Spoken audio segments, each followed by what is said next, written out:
Section 8.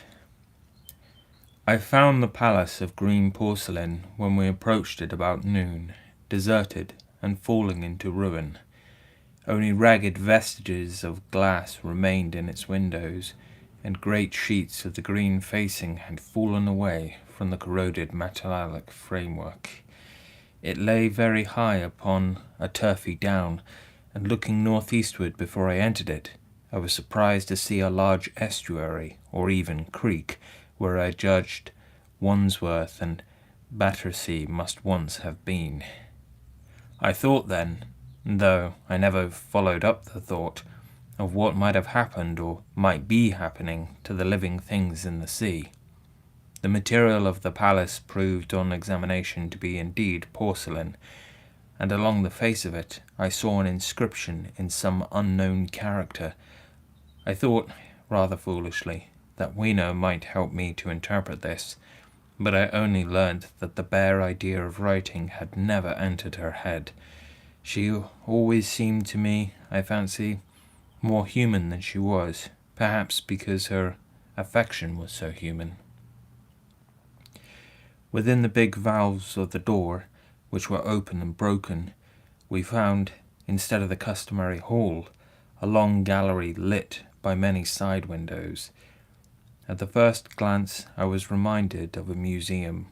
The tiled floor was thick with dust, and a remarkable array of miscellaneous objects was shrouded in the same grey covering. Then I perceived, standing strange and gaunt in the centre of the hall, what was clearly the lower part of a huge skeleton. I recognized by the oblique feet that it was some extinct creature after the fashion of the megatherium. The skull and the upper bones lay beside it in the thick dust, and in one place, where rainwater had dropped through a leak in the roof, the thing itself had been worn away. Further in the gallery was the huge skeleton barrel of a brontosaurus. My museum hypothesis was confirmed. Going towards the side, I found what appeared to be sloping shelves, and, clearing away the thick dust, I found the old familiar glass cases of our own time. But they must have been airtight, to judge from the fair preservation of some of their contents. Clearly we stood among the ruins of some latter-day South Kensington. Here, apparently, was the paleontological section, and a very splendid array of fossils it must have been, though the inevitable process of decay had been staved off for a time and had, through the extinction of bacteria and fungi, lost 99/100ths of its force, was nevertheless with extreme sureness, if with extreme slowness, at work again upon all its treasures.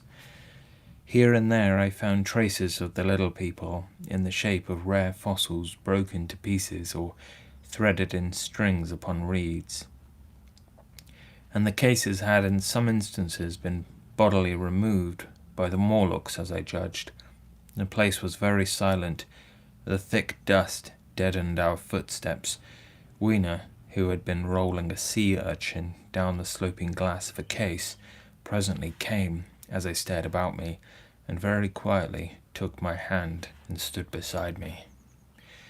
And at first I was so much surprised by this ancient monument of an intellectual age that I gave no thought to the possibilities it presented. Even my preoccupation about the time machine receded a little from my mind. To judge from the size of the place, this palace of green porcelain had a great deal more in it than a gallery of paleontology, possibly historical galleries. It might be even a library.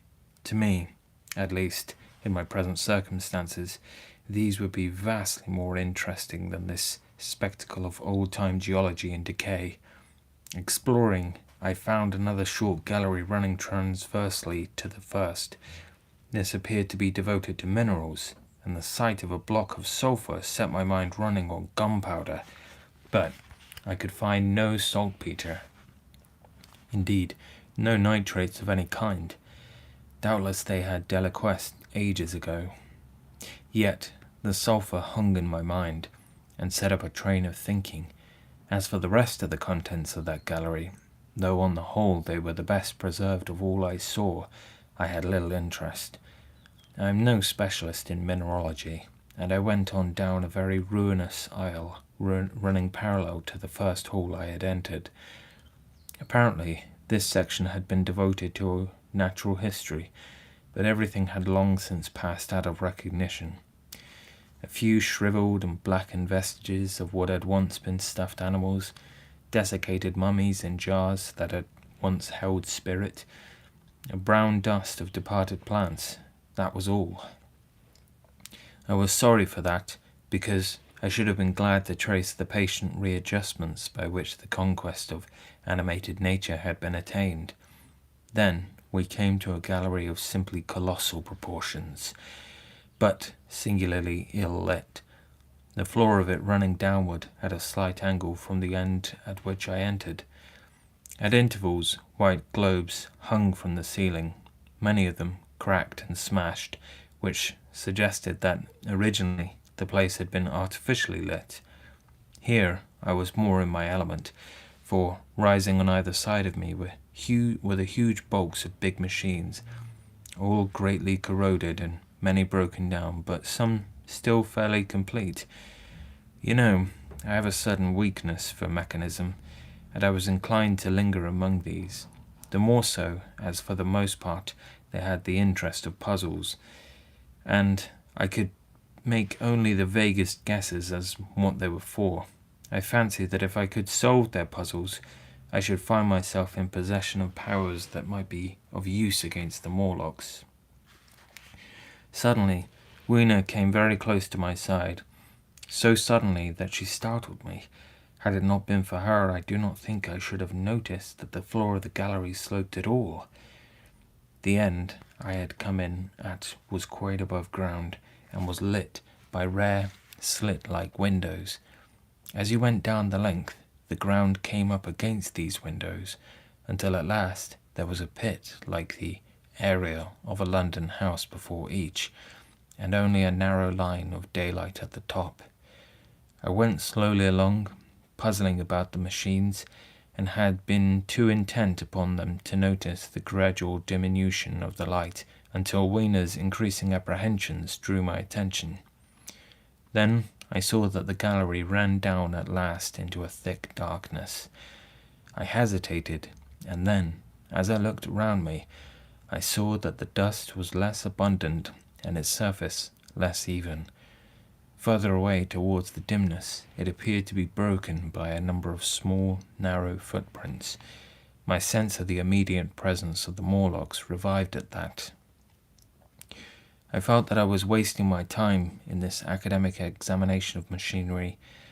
I called to mind that it was already far advanced in the afternoon, and that I had still no weapon, no refuge, and no means of making a fire.